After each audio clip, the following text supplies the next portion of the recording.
तव कथामृतं तप्तजीवनं कविभिरीडितं कल्मषापहं श्रवणमङ्गलं श्रीमदाततं भुवि गृह्णन्ति ते भूरिदा जनाः. Welcome friends. The topic today is influence of M on the Ramakrishna movement. M, as you know, he's one of the most important followers of Sri Ramakrishna and also the chronicler of the Gospel of Sri Ramakrishna. And we are going to study his influence on the Ramakrishna movement. Let's talk a little bit about the Ramakrishna movement. It all started with Sri Ramakrishna's incarnation. Why did he come? Why did Sri Ramakrishna incarnate? And you may say that's a pretty loaded question, but we can take a simplistic view to that. In other words, how would it be if he didn't incarnate? Would we know then that realization of God is the goal of life? Would we know then that we are divine, potentially divine, and to manifest that divinity is the goal of life? We would probably lead a life unknowing of all these, basically not lead a spiritual life at all. Our goal of life will not be fulfilled. So, Sri Ramakrishna, Holy Mother, the 16 disciples, they're all part of the movement, Ramakrishna movement. And then there are the other disciples of Sri Ramakrishna, the mission, the Vedanta Society, me, you, we all are part of the Ramakrishna movement. There is that song that we sing every so often when there is a birth anniversary, one of the disciples, the Parshada Vandana, that kind of summarizes the Ramakrishna movement. Jaya Jaya Ramakrishna Bhuvana Mangal. Ramakrishna is beneficent to the entire world, and so on. Like Mother, Holy Mother is a symbol of purity. So there, they talk about M also. M, they say, is Kathamrita Borishano Gaura Jalodhara. One who showered upon us the Kathamrita, Gaura Jalodhara, the brilliant, bright lake. Jalodhara means it's like a big container, Mahashaya. And Gaura Jalodhara means it's just another way of saying the Master Mahashaya. Master who was brilliant, and he was a Mahashaya. So Master Mahashaya, who brought upon us the gospel of Sri Ramakrishna. Without Sri Ramakrishna, what would the movement be? It wouldn't be quite the same. So today, we're going to talk mainly about the coming about of the gospel and how it's important to us. It's often been called, in our order, is called the fifth Veda. The source of all knowledge is there in the Kathamrita.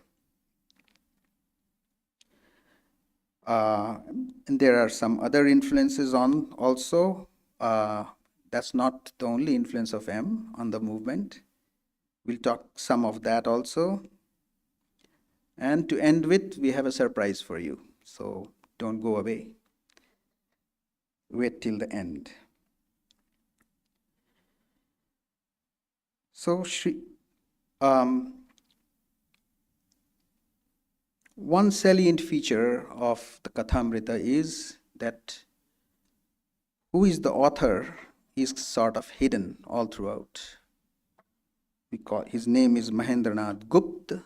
Gupta means hidden. So he has kept himself hidden all through the Kathamrita. You don't know, it's not like me and my master, it's just all about the master. When it was published, it was written as Shri Mo Kothito. In Bengali, it means as told by Shri Ma, but Ma also means in Bengali God. So it was told by God. In the gospel, M takes up different names, like master being the most obvious one, because he was known as master, because he was a master, a teacher in school. He used to run a school.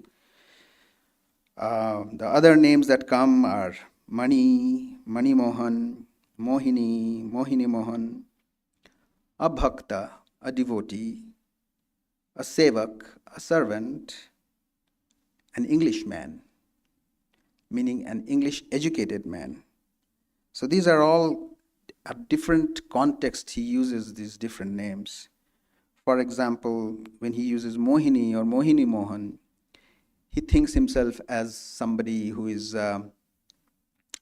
caught up in the world, in the mire of the world.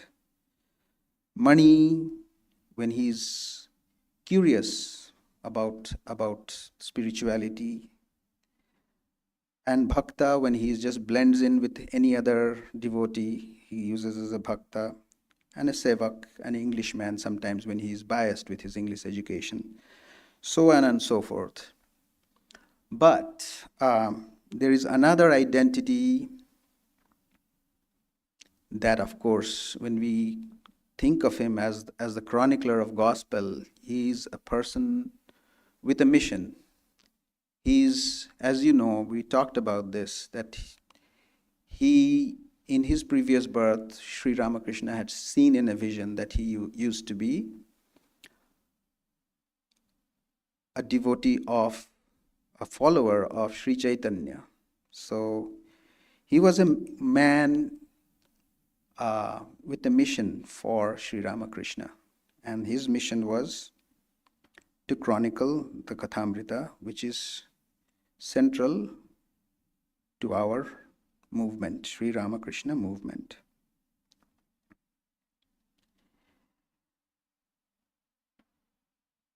So Sri Ramakrishna, we all know how we talked about this, how he was caught up in his worldly life. Apparently, no problem, but being the nature of the worldly life, he was quite frustrated when he came to meet Sri Ramakrishna. But in the process, very soon, he realized that Sri Ramakrishna is his guru, that Sri Ramakrishna is all that he was looking for.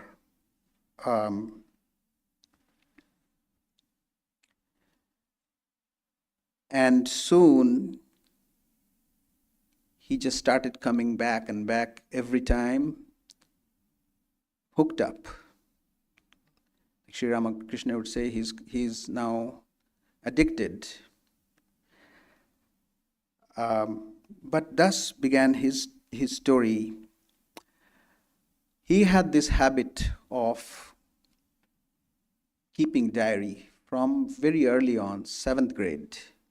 As a boy, he had started keeping diary, and that had made this habit of going back and recollecting all that he had gone through that date, important events and such. And that had helped him to build up his memory and a sharp recollection. And he was already prepared. So when he would go back home, he would really miss Sri Ramakrishna because he was running a school. He couldn't come back as often as he would wish. So to keep his mind on Sri Ramakrishna, he would go back every day, recollect all the events that had gone through, and then he would take notes in his diary, cryptic notes, so that with those notes he could recollect the entire day. So that became a practice for him. Like every time he would go back home, write these diaries, make sure he didn't miss out anything. And that page or set of pages that had became a way of recalling the entire event, not missing out anything. This sometimes used to be quite tiresome for him because he would just go back and the whole day he would spend, the whole night he would just spend sometimes meditating and writing out his diary, to the point that there are some times when he had just fallen unconscious on the street and he had to be taken back home on a carriage by somebody. And when Sri Ramakrishna came to know about this, he said, "Please sleep well and drink some milk and stop writing for some days." So,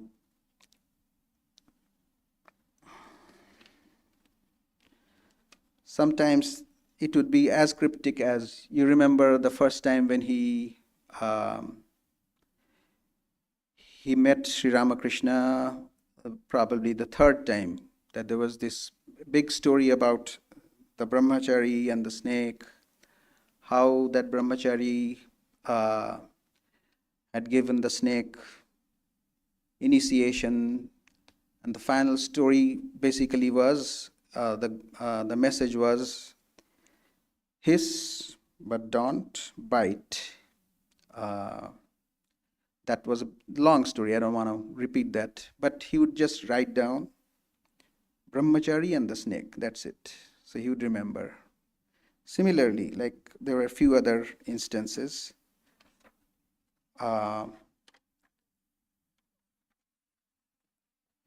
But it seemed like he was meant for this job. Like Sri Ramakrishna would not like his words being taken down. He wouldn't like anybody taking notes in his presence. We know Swami Shivananda, he had started writing a similar, he would go back and do the same thing, write notes about Sri Ramakrishna's talks so he wouldn't forget. And soon Sri Ramakrishna noticed that Shivanandaji, he was paying a lot of attention. And he looked at him and said, "What are you doing? Don't pay the attention like that." And Shivanandaji, he got a little startled, and then he realized Thakur doesn't want me to write notes. So he took away and threw his notes in the diary. But with M, he didn't forbid. Actually, later on, when Sri Ramakrishna was suffering from his cancer, the word sort of kind of got out that he is having a diary, but he didn't forbid him from writing, maintaining a diary. But there are instances where actually Sri Ramakrishna would want to make sure that that he has understood, or whatever the incidents have happened, he got it right. So there was one instance where sometimes when he would just say, "How did you like today's today's incident of conversations. And M would say, well, these are the things that happened. Yeah, repeat it to me. What else did I say? Oh, in that situation, what did I say? And then sometimes you would say, no, no, no, that is not the point. The point is this, like that. And then if M would say, you know, that thing I liked, the story that you told, and he would say, yes, yes, yes, tell me. Like he would be very interested. Yes, yes, tell me, what did I say? And sometimes when he would say something very profound, like on one instance, he said, you said, Lord Rama told to his brother Lakshmana that I dwell in the men who have ecstatic love that makes such a person laugh and weep, sing and dance. And Sri Ramakrishna was, oh my, muri muri. In Bengali, he said, muri muri. He'd say, oh my. So he'd be like, he would have that kind of reaction to his own words. But as you see, he would always, this was not one time, oftentimes he would do that. You'd be very curious, like how M got his message and what he makes out of it. And he would keep correcting him. So, and as you, later on, of course, one of the complaints is like there is so much repetition of the same thing over and over. One time Sri Ramakrishna scolded his nephew Hriday, if he says, why you keep repeating? And he says, what do you care? I'll repeat. I'll do whatever I want. So M, when he made sure that he wouldn't compromise on cutting down of what messages they have, he would repeat. Later on, somebody asked, like, why such repetitions? And he said, no, it's not repetitions. Because every time there were different people, the contexts were different. When Naren is around versus when Naren is not around, it's quite different. And every time, well, it may be a diamond, but diamond when you place on different places, they all come out different. And then finally, when you put it in a velvet, it looks quite different. So the repetitions are important.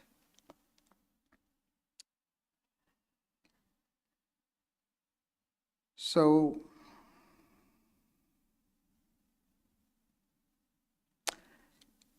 actually, M one time recalled that Sri Ramakrishna told me once that Divine Mother has told me you have a little work to do for her. There were times when M would want to give up renounce the world, as they say, give up everything and become a monk. And Sri Ramakrishna never encouraged him. So one time he said, Divine Mother has told me you have a little work to do for her. You will have to teach the Bhagavata to humanity. So Bhagavata is the words of the Bhagavan. And he says that's how the God binds a Pandit. So this is as clear as you can see, like Thakur has a mission for M. So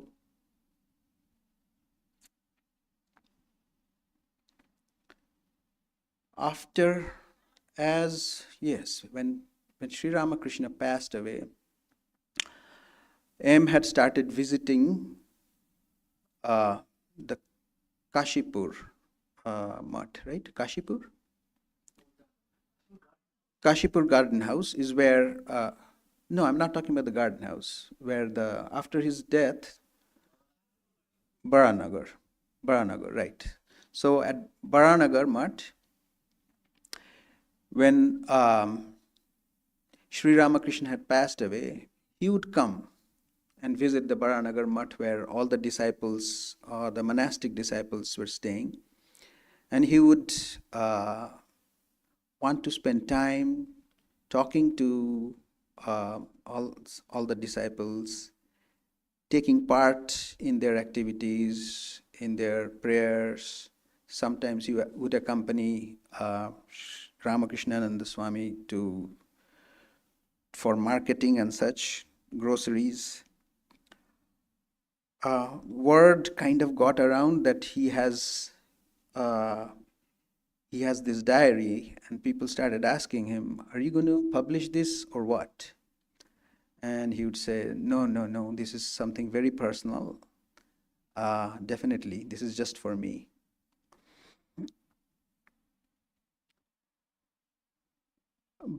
But in 1888, July 1888, Holy Mother had come back from her pilgrimage, and she spent some time in Kamarpukur, and people came to know that she's going through poverty and suffering. She was brought to Nilambar Babu's house. She was staying at Nilambar Babu's house, which is very close to where, right next to where Belur Mutt is. Of course, there was no Belur Mutt then. M had at that point started making some of his entries, some of the incidents. So this is the first time that he talked about, he made her listen one chapter of Sri Ramakrishna's incidents. Mother was very much taken by that. She praised and encouraged that you must write more. Couple of years later, again, Holy Mother had come, and this time he was staying close by another place called Raju Gomasta's house. This time again, he had another chapter for her, and Mother this time said, "You should have this published."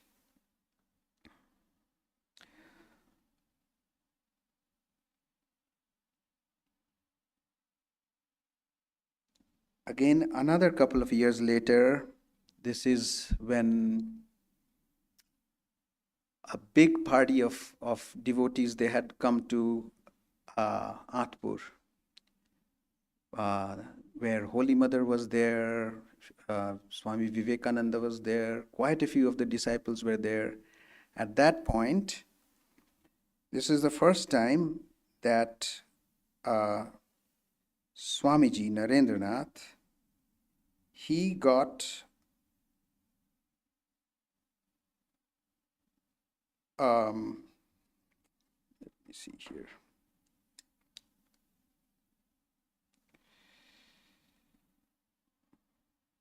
Okay. Yes, he had a 20-page pamphlet was published at that time. And it came to the hands of Swamiji, and that was the time when he wrote that letter from Atpur saying, "Thanks 100,000 times. You hit Ramakrishna at the right point, and few, alas, have understood him. My heart leaps with joy and goes mad." So, of course, very positive feedback there. Then again,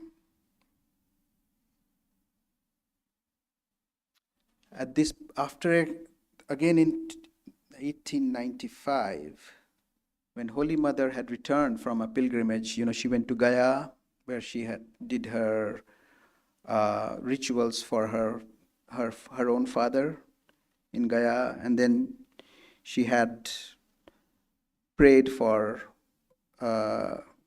Thakur about that we should let my children have a place to stay. After that incident, she came back she came back and stayed with M for a week, as she used to often do that.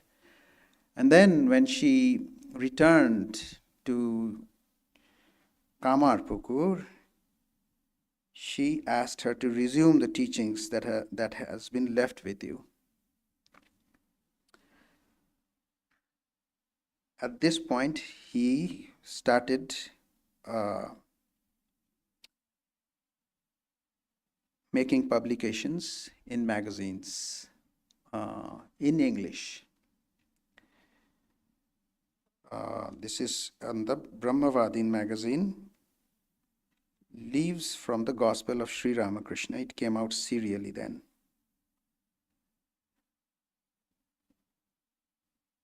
By this time,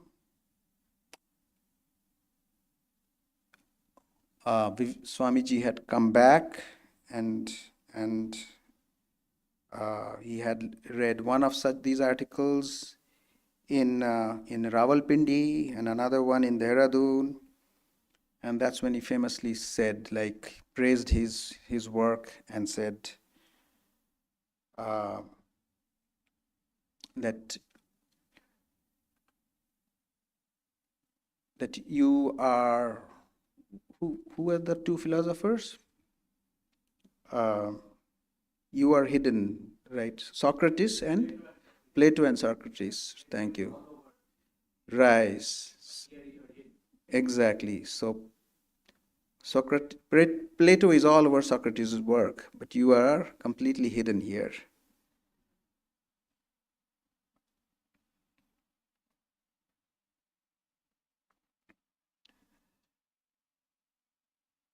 Thereafter, but there were one of the complaints were, of course, this was very warmly, people were extremely happy to have these teachings. But one of the complaints was, why are you publishing this in English? It will be beneficial if you publish them in Bengali. We should have it as it is. So he took that criticism. And Holy Mother, and this time after returning to Jayarambati, she told him in no uncertain words that all that you have, that Thakur has given to you, is true, and he has given you with the purpose. You should publish them. People should know about the words of Thakur.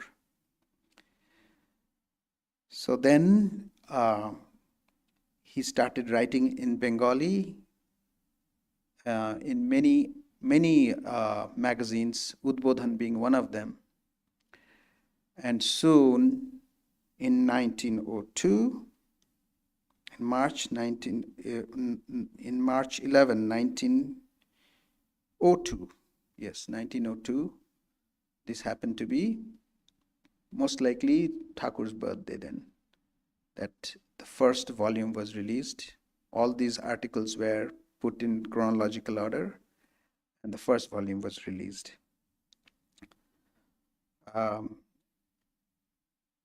So Swamiji would have seen the first volume, volume 1, and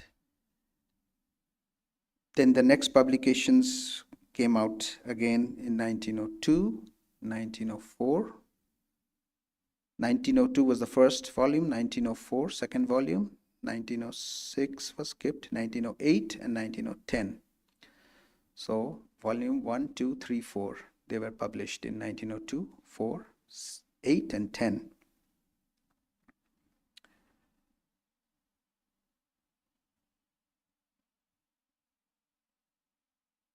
Later on, M used to,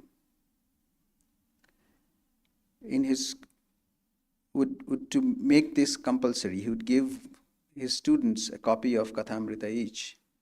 And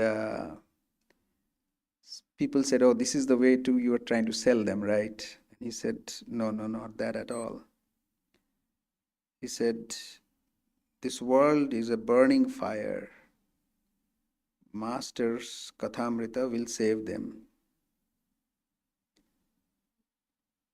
even one teaching, if they remember, will be like a boat to carry them across. So,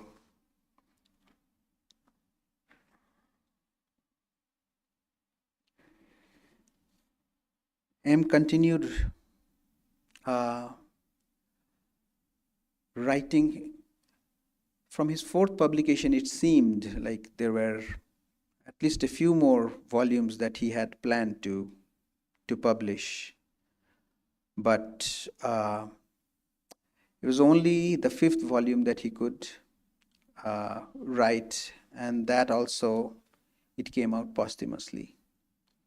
So most people had seen his, the 4 volumes were very popular. Holy Mother must have seen all 4 volumes. But for the 5th volume, it became, it was just after his passing away that it was published. And we took a lot of pain to make sure that it gets published, that he completes his work. So in spite of his illness, he would be awake till late night and kept on writing his, and some of his followers would kind of mildly rebuke him, like, why are you are not well? Why are you doing this?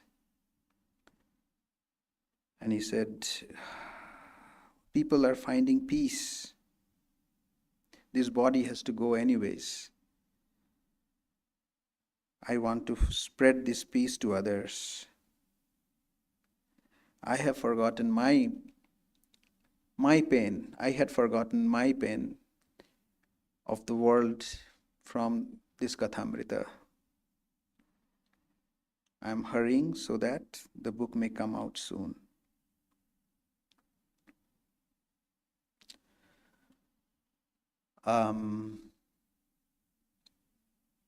And then of course, we know his last words were, "Oh, Ma, Gurudev, Kole Tule now." Basically means, "Oh Mother, Gurudev, take me up in your laps." So that was the last word he said.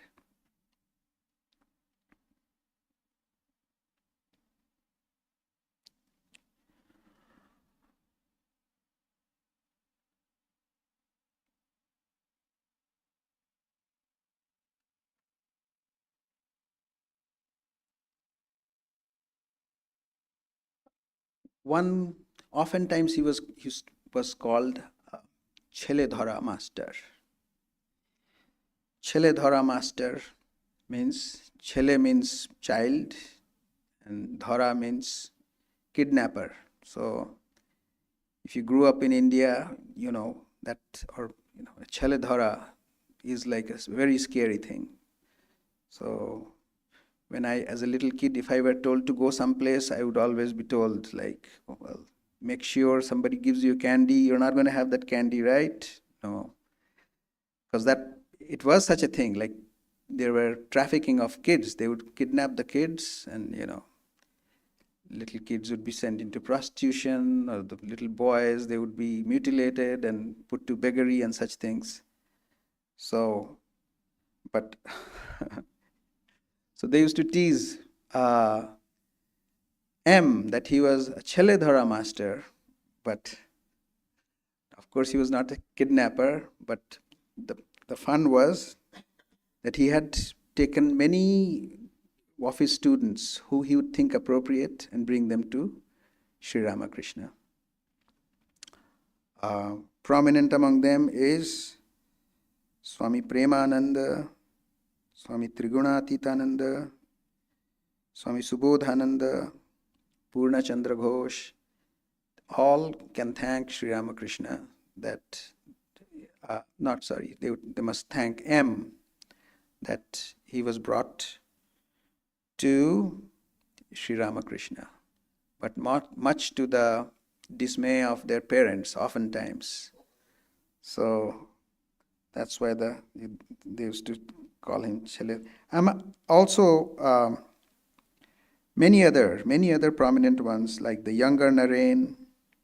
These names you will find them in the gospel oftentimes. Younger Narain, Narayan, Bamkim, Kishori, Shirod, Tej Chandra, Dvija, Paltu, Vinod. So they all were. They should thank Sri Ramakrishna, and we should thank uh, M, that from his school, whenever he saw somebody deserving, he would bring them to Sri Ramakrishna.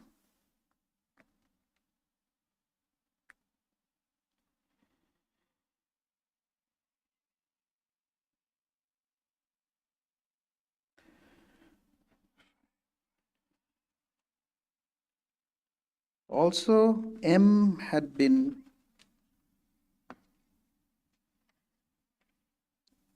very supportive of the Ramakrishna movement, in the sense he had served, of course, Sri Ramakrishna as a devoted follower. He would be following him around, taking him to different places. When he fell sick, he was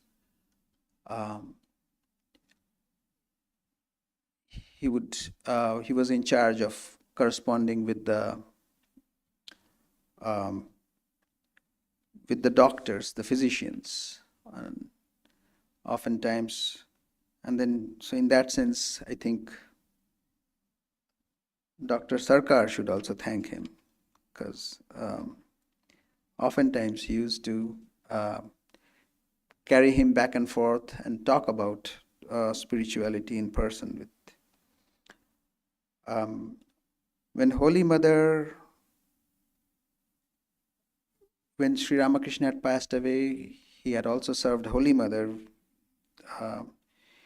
In 1894, he had bought an acre of land for Holy Mother in Jairambati. I contributed 1,000 rupees for her new house. He had dug a well, and he would pay regularly 10 rupees every month for her. When the disciples, the direct disciples, they were going through a very lean patch. Their benefactors, Balram Bose and Surendranath, they had passed away in 1890. M then took up 3 jobs. With one job, he would just support Holy Mother. Another was to support the Baranagar Math, and also another job for his own family.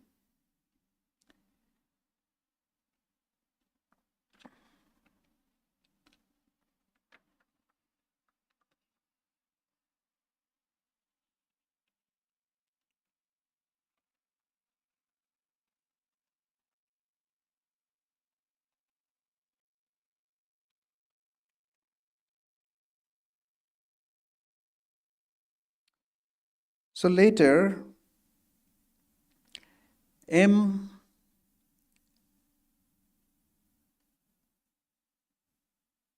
he was running his own school.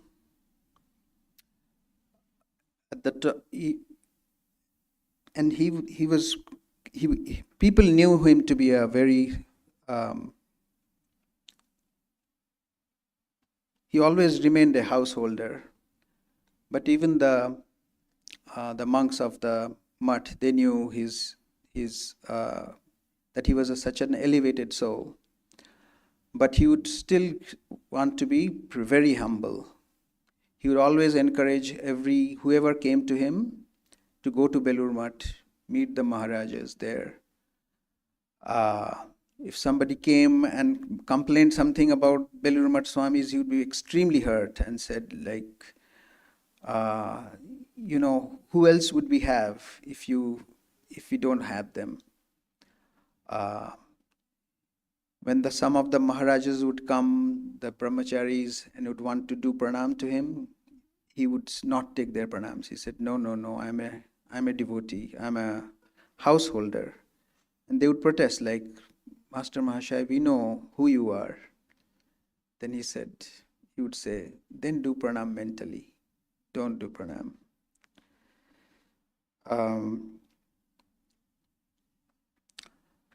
So his house,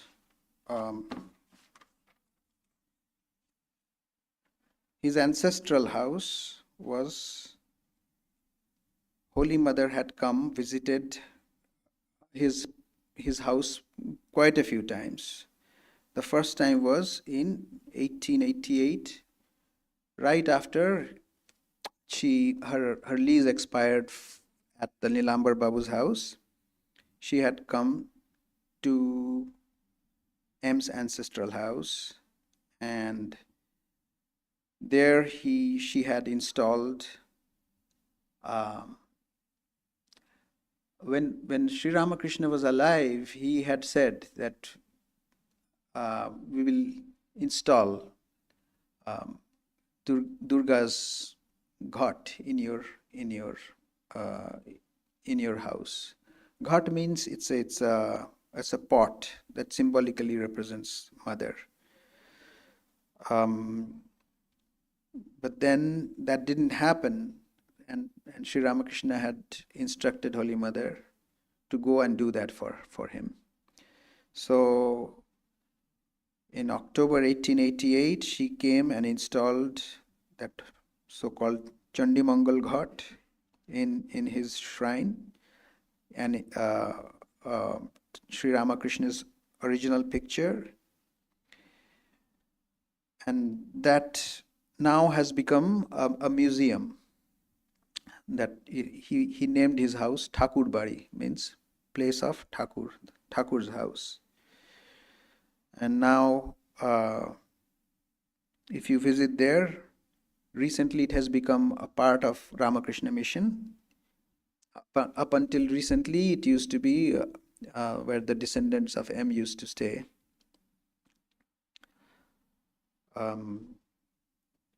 So some of his artifacts, shirt, his shoes, they're all Holy Mother's footprint, they're all there.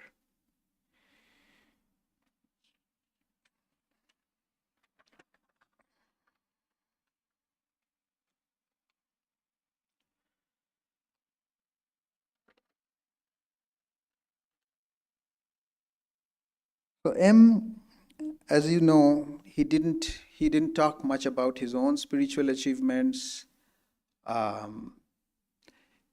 Some idea you can get from Paramahamsa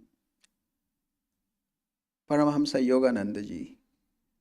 Before he came to the US, when he was a student, he befriended M, Master Mahashaya. It just so happened that M had bought their ancestral house, Paramahamsa Yogananda ji's ancestral house, where he grew up, and he had turned it into his school. So Paramahamsa writes in the autobiography of a yogi about how he came in acquaintance with Master Mahashaya. And of course, that book, there's a lot, he doesn't hold back about all the higher realizations and miracles and such. So there he talks about, like, after meeting M, he was in his shrine, and then he could communicate with M. And next time he went to talk to M, and he said, yes, I was in communion with you, and all such things. He wanted to take him up as his guru, Master Mahashaya. But Master Mahashaya said, I am not your guru, time will come. So M spent most of his time at the top of his house, and also in his school. He had converted the terrace into a garden. He put like big pots of flowers and plants, and people used to visit him and receive spiritual teachings from him. And of course, one time somebody came and said, I have problems in my life. And he asked, what's your problem? He said, I'm troubled by this world. And he said, oh, that thing. Oh, that's quite all right. The world, that's the definition of the world. But keep up with your spiritual practice. A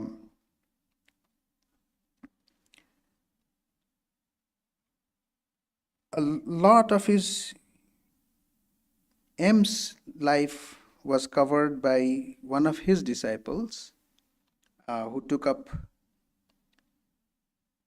sannyasa, and his name was Swami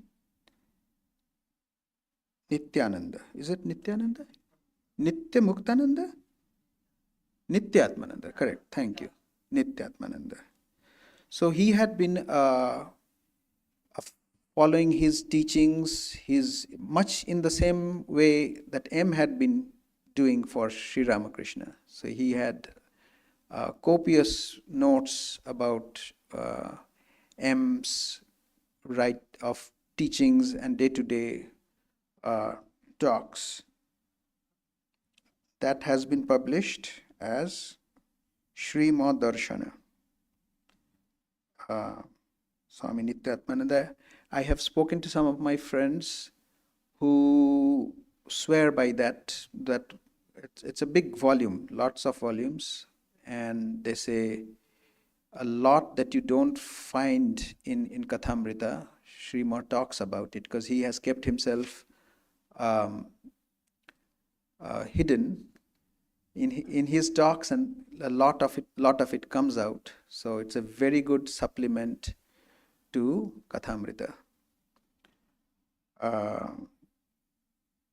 So that the Swami Nityatmananda, then he had formed a trust called Sri Ma Trust in 1967, and the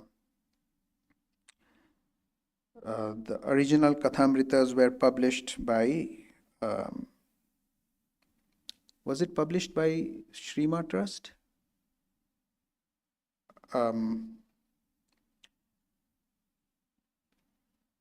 But anyways, now that original copyright is over, now anybody can do their own publication. So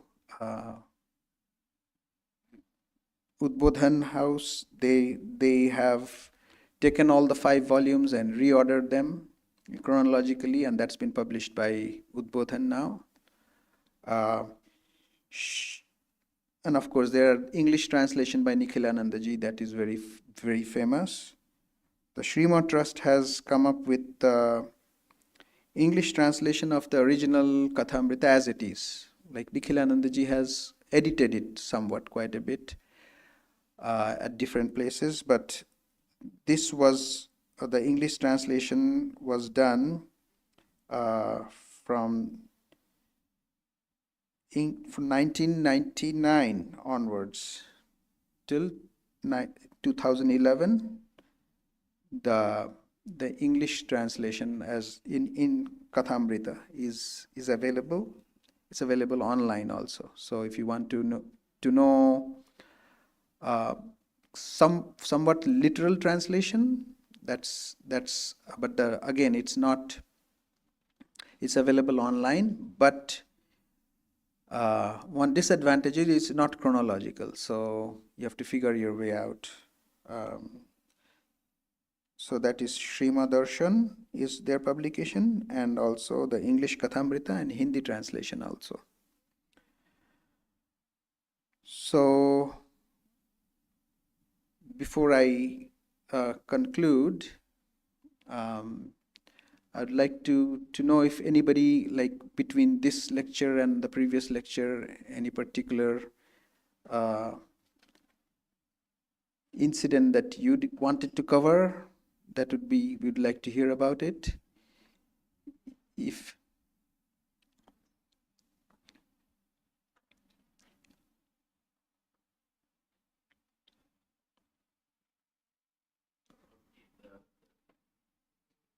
Great couple of talks. Thank you very much. I just want to make two observations.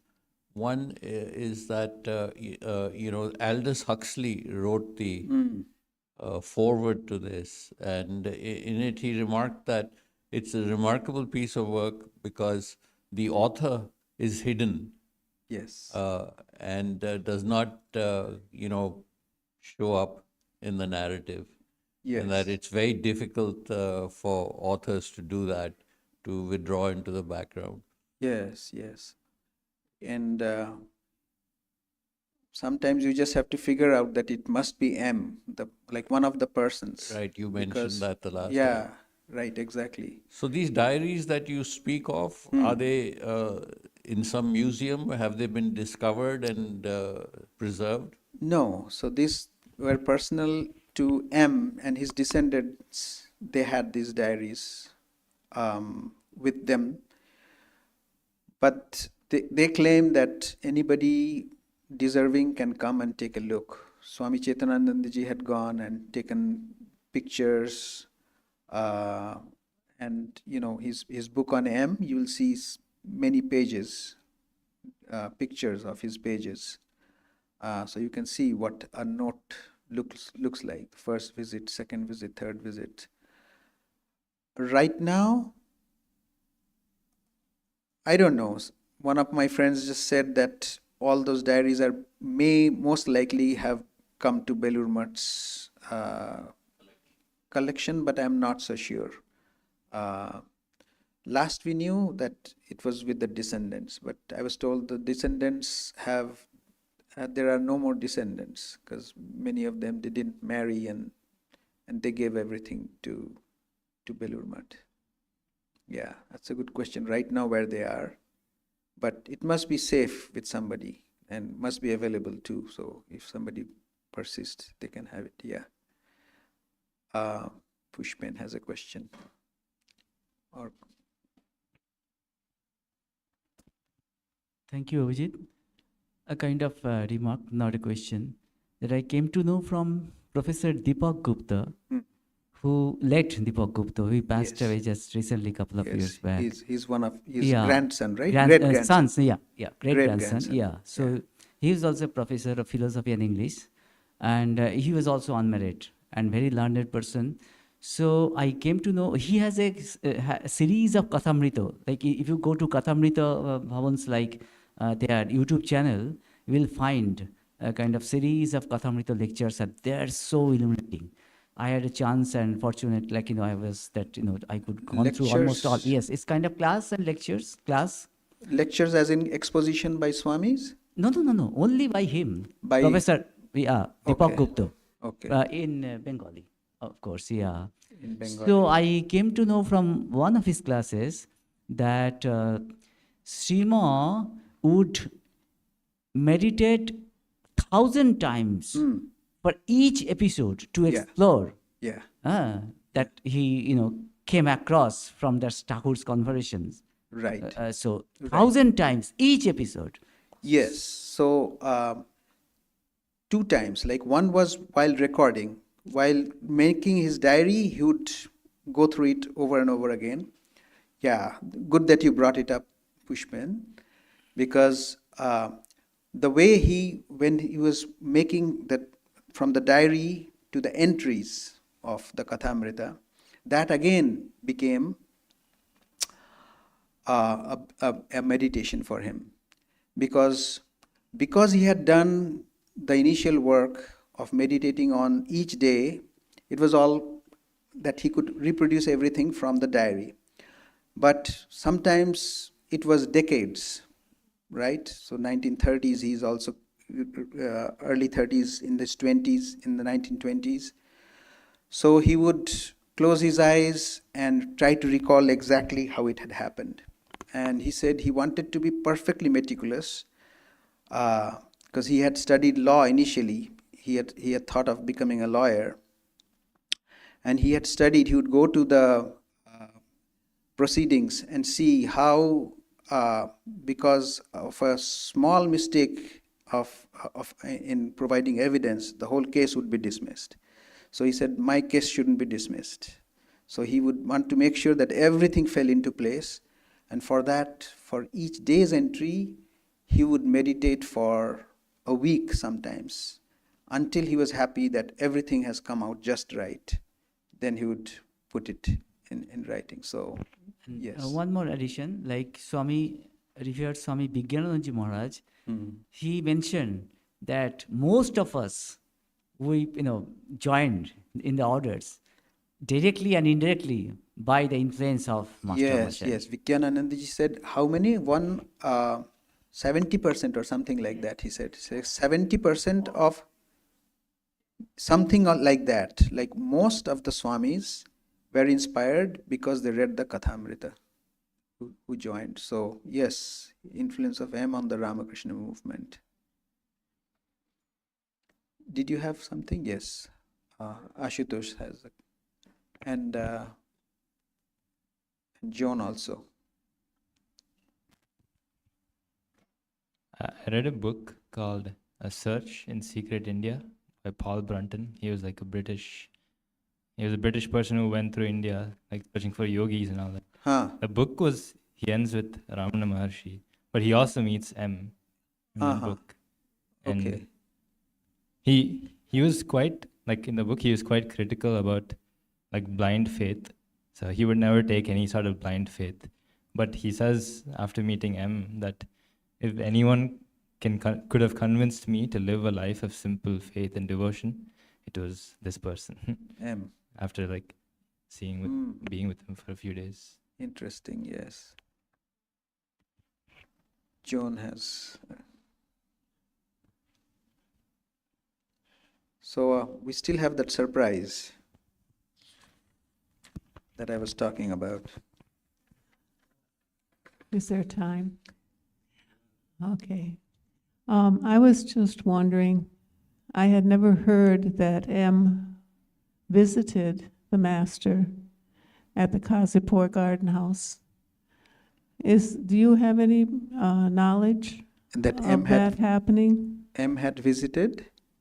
The Kazipur Garden House where Master was ill? Yes. Did he visit? Later on, you mean after he passed away?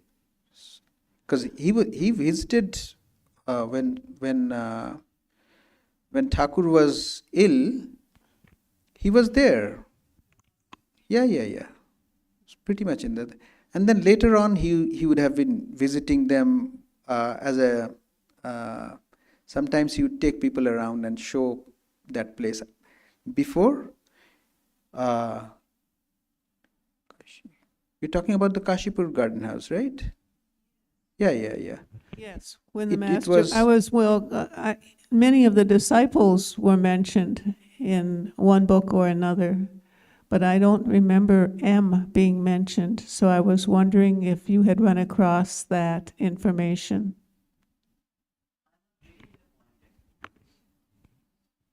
She's asking if M was at the Kashipur Garden House when.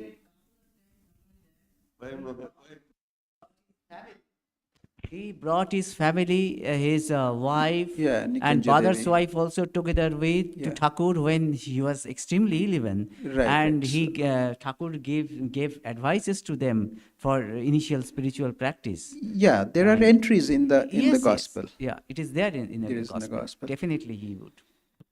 Great. So, last lectures I had gotten a comment about last lecture I had mentioned about M staying at Dakshineshwar for an extended period of time, staying there for the entire Christmas vacation of 1883. Yes. So just before that, Sri Ramakrishna had told him about his vision, that he had seen M in a vision, that he had been following a procession, that that procession had happened in Dakshineshwar. So Sri Ramakrishna, with his open eyes, he had seen that entire procession of Chaitanya Mahaprabhu and his followers. M was there, and Balram Babu was there. So M was very moved by that. And when he stayed in Dakshineshwar there, he was staying at where Holy Mother would otherwise stay, at the Nahabat. He would meditate there. Imagine the vibes. He would meditate there, and then early in the morning, like 2:30 in the morning, he would walk down to that little cottage where Thakur had Nirvikalpa Samadhi, and he would meditate there. So on 19 December, he was there in that little cottage. He was done meditating, and then he was singing it out. And the words are, Gauro he, Ami sadhon bhajonheen. Gaur means Chaitanya Mahaprabhu. Gaur, O Gaur, I am bereft of spiritual practices. Paroshe pavitra karo, Ami dinoheen. By your touch, make me purified. I am poor. I am poor of virtues. Charone pabo bole he. Charon to ar pelam na gaur. Charone pabo bole he. So at your feet, I am hoping to obtain what I ever could be asking for. But I never got to see your feet, O Chaitanya. Amar ashai galo deen. And in waiting, all my days have passed by. So, Pushpen had mentioned that I had talked so much about it and I didn't mention this part. And usually I used to talk about this part every time I used to have a talk. I had the opportunity of talking. So Pushpen said he would give us a treat, and to conclude this session, we would like him to come and sing this song to us. So, M's prayer to Lord Chaitanya.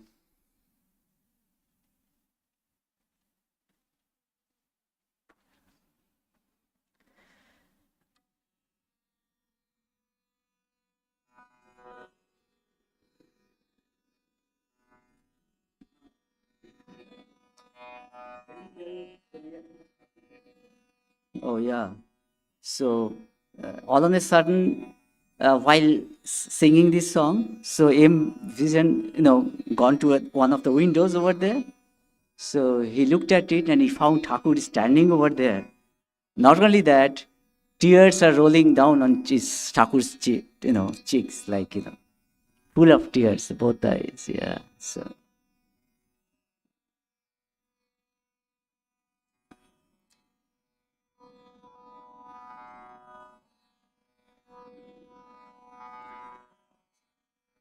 Gaur he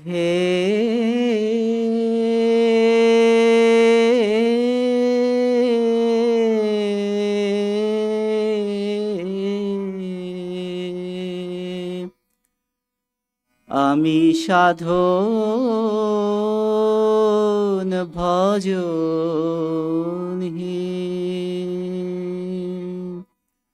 Gour হে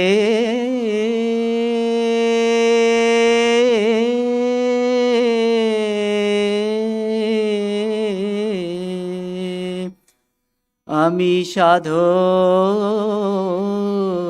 ভজনহীন পরশে পবিত্র করো আমি যে দিনহীন আমি যে দিনহীন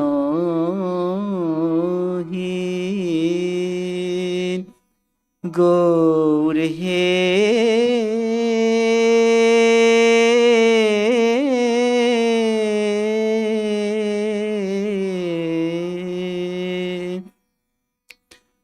চরণ পাবো বলে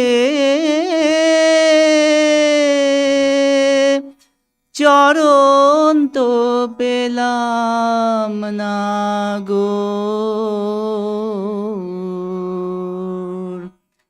চরণ পাবো বলে চরণ তো পেলাম না গো হে আমার আশায় গেল দিন ও আমার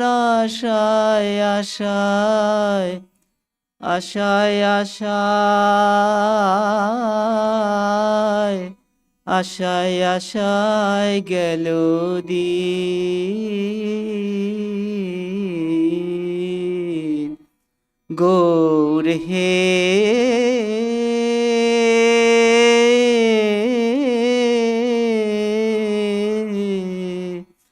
আমি সাধন ভজনহীন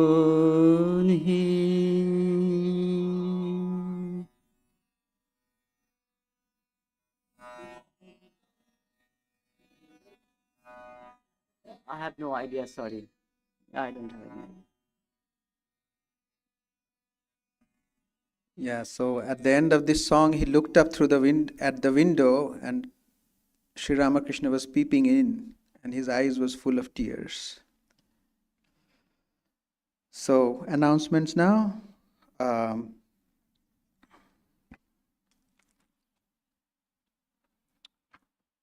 This Friday, we have a lecture by Adi Maharaj, Importance of Devotion. And Sunday, we have talk by Professor Sukalyan Sengupta. Topic is Artificial Intelligence, Artificial Consciousness, and Vedanta. And next Tuesday, Swami will be here to give the usual Kathamrita talks. Okay, that's about it. Thank you very much. Closing prayers. May the Divine, who is Father in heaven of the Christians, Holy One of the Jewish faith, Allah of the Muslims, Buddha of the Buddhists, Tao of the Taoists, Great Spirit of the Native Americans, Ahura Mazda of the Zoroastrians, and Brahman of the Hindus, lead us from the unreal to the real, from darkness to light, from death to immortality. May the all-loving being manifest himself unto us and grant us abiding understanding and all-consuming divine love. Peace, peace, peace be unto all.